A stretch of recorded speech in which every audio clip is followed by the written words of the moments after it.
All right, good morning. Happy race day. It's Andrew here with Fast Cars, Fast Money. A little bit of a different setup, a little bit different audio, but it is still me nonetheless.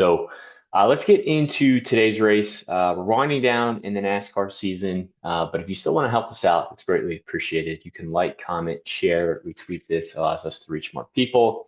If you haven't already, hitting that subscribe button is greatly appreciated. Allows us to get to our next goal, which I haven't set yet, but we did hit our goal of 1,000. So thank you guys. If you want access to the spreadsheet, it's over on X. It's at Fast Cars FM. Then, hey, if you just want to say thanks, show your appreciation, allow me to buy some more diecasts or NASCAR, merchandise or whatever it might be. There's a couple of links there in the support tab in order to do so. So when we get to the race preview and initial thoughts, so we're going to New Hampshire, and New Hampshire is a flat 1 mile track. It has very long, low bank corners, and we have 301 laps today. So I think you want to focus again kind of on those lap leaders. It isn't as important as it was as Bristol, which was just a crazy race. I was not anticipating all that tire, craziness and chaos. I thought there would be fall off, but not like that. Um, but nonetheless, we turn the chapter. We're at race one of round two of playoffs. So what am I really looking at? It's really practice and how these teams have done over the three races here. So when we get to the driver by driver breakdown, you know, pricing is interesting. We got Bell and Hamlin up there. So if you just go off of history, Christopher Bell is by far, one of the best plays. He's won here in two of the three races we've come here. He has 192 laps led over those races, which is the highest amongst active drivers. However, practice and qualifying for him weren't great, but just off of track history alone, it'd be hard to see him not moving forward. And especially if he can move forward and get you, laps led or fast laps or contend, for a top five with the place differential upside he offers too. It's gonna be hard to ignore Christopher Bell. Um, Hamlin's been good too. I would prefer some other guys, I think, but I think Hamlin's a nice option for tournaments. JGR as a whole runs pretty well here, which is pretty evident because their top three drivers are price one, two, three. Doesn't have the same place differential upside that Bell and Briscoe do, but his numbers aren't as strong as Bell and Briscoe's either. So he's, I'll still have some Hamlin ownership, but I'm gonna get a lot more of Chase Briscoe. Briscoe's interesting. This 19 car with when Truex was driving it is the only other car besides Bell to win at New Hampshire. So Bell has two wins. Truex had the other one. This 19 team, though, has led 426 laps with an average finish of 4.7. Now, that was with Truex driving, but you put Chase Briscoe into the equation, and his numbers when he was running at SHR were pretty good too. I think his average finish was inside the top 10. We've seen this team really turn it on as of late. So I'm anticipating that this car will have a good setup. I think Briscoe and this team are, gelling together really well right now. And he also gives you a lot of place differential upside like Bell does. So I really like Bell. I really like Briscoe. And if you are going to play Bell and Briscoe, if you're playing that narrative out in your head of, okay, how are these drivers going to work well with one another? You might want to try to pair them with a guy who starts up front to lead early, just because Bell and Briscoe will take them some time to work through the field. And if we look at practice, Ryan Blaney was one of the strongest cars in practice. He was fastest in the 10, the 15, the 20, the 25, and the 30 lap averages in practice. He starts on the front row, really good chance he can get out front and be that early lap leader. Now, I will say his historic numbers aren't great, but if you look at just practice, it suggests that, Blaney's going to have a race winning contending car today. Larson has kind of fallen off a little bit where we've typically seen him. He's not just dominating and running up front and contending for wins like we typically see. And the Hendrick cars of late just haven't really looked that good either. So he's a little bit cheaper than Bell and Briscoe, so gives you some place differential upside. Strong average finish of seventh here, but he only has 6 laps led compared to the Bell and the 19 team. So I'm going to lean on Bell, Briscoe, and Blaney a lot today, but I think you can mix and match and get a little bit of Larson in there. I like Blaney a lot more than Logano, but Logano does get to hit the gas first starting the race. So we'll also have preference on the lane choice. His numbers are a little bit better than Blaney's historically, but if we're looking at practice, Blaney had a much better car. Byron's also interesting. His historic numbers here are not good. Average finish about 20th, actually. But if we look at practice, it says that he will have a good car. He was second fastest in the 5, 10, and 15 lap averages, only behind Blaney. So a little bit more of a tournament play, a guy that you can maybe get, into a handful of lineups. But then you got Chase Elliott down there too. So Elliott's pretty good. Average finish of 10.7. He had top 5 times across the 15, 20, 25, and 30 lap practice averages. Really like the place differential upside to get with Elliott. So most of my lineups today are going to start with some combination of Bell, Briscoe, Blaney, and Elliott. Once we get down to the 8K range, we have Reddick, Wallace, Chastain, and Gibbs. Reddick, he does have 2 top 10 finishes with 53 laps led, which is encouraging, but starting fourth is just a tough spot. I have a hard time envisioning him getting past the kind of Penske cars that are up there. He was okay in practice, a little bit more of a tournament play in my mind.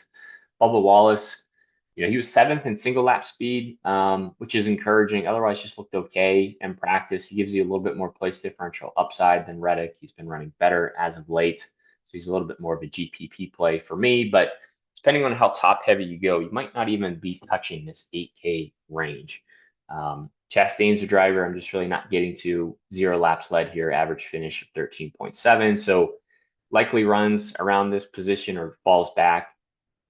Gibbs is kind of interesting. His track history here isn't great. Average finish of 21.5, but this team's are running a lot better as of late. And we know JGR typically, brings pretty good setups. So kind of like Bubba, I think he has top 10 upside, but not a guy I'm targeting by any means.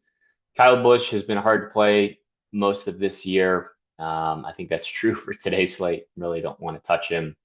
You got Busher and Keselowski next. I think both of them are almost similar, identical plays. Their average finish is right next to each other, and they start right next to each other. So both of them give you a little bit of place differential upside. And if things go their way, I think both of them getting a top 10 finish is very doable. Austin Cindric's a playoff driver, so that's encouraging. It's always good to try to focus on the playoff guys. I feel like around this time of year, starts 22nd. The encouraging thing for Cindric is, Logano got the pole, Blaney is second, and he got Josh Berry in third. So basically, all of his teammates start first, second, and third, and then he started 22nd. So maybe those teams can give him whatever they learned or picked up on. They can make the necessary adjustments for Cindric to run better. Berry, he did run one race here, and he did finish third in that race, and that's where he starts. So this track definitely fits his driving style, more of a GPP play, but I wouldn't put it out of the realm of possibilities for Berry to be an early lap leader and just someone that runs inside the top 10 today. Carson Hocevar, and really just not getting to start sixth. I feel like that's kind of a tough spot. Ryan Preece, I like Ryan Preece pretty much every single week. He was third fastest in the single lap times. We've seen Preece perform better than his averages at most of the tracks this season. I think that stays true today. For only $7,000, he starts 23rd, so I think it's a pretty good upside. Then we have Alex Bowman in the Hendrick Motorsports car in the 6K range. 6K, which is crazy to me. But it kind of makes sense. His average finish here is 28.3. It's not good. Now, most of that, you take with a grain of salt because he hasn't finished most of those races.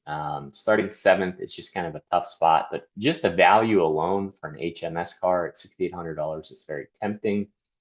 AJ Allmendinger, I'm not really getting to a lot. Kind of starts around where I feel like his ceiling finish is at. Austin Dillon, don't really know how much ownership he'll get, which is actually kind of nice for tournaments. Average finish here of 21.7, so not great, but if he starts 28th and get you a top 20 finish, like that's not a bad play by any means. So I'm definitely going to have some Dillon ownership. But if I had to pick, I'm going to lean on these Legacy Motor Club cars. You got Eric Jones and John Hunter Nemechek. Eric Jones has an average finish of 14.3 here, and Legacy Motor Club has just been running really well lately. So I really like the momentum, the data suggesting that, hey, these are going to be some good place differential plays. They both project well. You could say the same thing for John Hunter Nemechek. I like both of these Toyotas to move forward. Daniel Suarez does have actually some pretty strong track history here, average finish of 15.3. So, maybe you could loop him into the Jones and the Nemecheks, but it's tough to lean on Suarez right now. This team has more or less given up on him. We know he's not going to be back here next year, and we've seen the performance of this team just get worse and worse, and that's also evident in his price tag. But starting 32nd with the track history, hard to see him not moving forward in some capacity. Michael McDowell, kind of same as AJ Allmendinger. Good qualifying effort, just not really getting there in DFS. Noah Gregson starts deep, likely finishes deep. Average finish here is around 30th. So that's kind of right where he qualified and where his practice times were. But he starts so deep, it's hard for him not to move forward. Good qualifying effort from SVG, but DFS wise, I'm not really getting there. Stenhouse is interesting. He's really taken a step back, I feel like, as of late. But if you look at his historic data here, he's finished 15.7 on average. So that's a lot of place differential upside. He's also only $5,400. So I'm definitely going to have some Stenhouse ownership today. The qualifying effort is very concerning. The speed as of late out of this team is concerning. But he was 14th in single lap times, and his practice averages, weren't terrible. So I don't mind him. Zane Smith has been running good as of late, but his practice times weren't that great. Average finish of 30th here, so I'd rather just lean on some of these other guys that give me a lot more place differential upside. Todd Gilliland looks like one of the slowest cars out there, but he does have an average finish of 20th. He starts DFL, so he can't lose you any points. He's also very cheap. So if you have Noah Gregson, for example, and then you pay down for Todd Gilliland and it allows you to upgrade and get another lap leader in your line, like I'm okay with those types of plays. I feel like a lot of these guys down here more or less, are only going to are going to score very close to one another. Where you can kind of make or break your lineup is if you get those lap leaders right or not. Haley, I'm not really getting to, kind of starts around where I think he's going to finish. Cole Custer and Riley Herbst are both interesting. Custer and Herbst were both quick in single lap times. Herbst was actually fourth and Custer was fifth. I think both of them have top 20 upside. Custer's probably a little safer just with the extra place differential, but Herbst, had pretty good practice times, relatively speaking. So I'm going to get a little bit of ownership to both those guys. Then I don't really want to drop down to Ty Dillon or Cody Ware. So that's going to do it for the New Hampshire race. Still some time to build lines. Hopefully this has been helpful. Thank you guys for sticking with us all season long, and we'll catch you next weekend.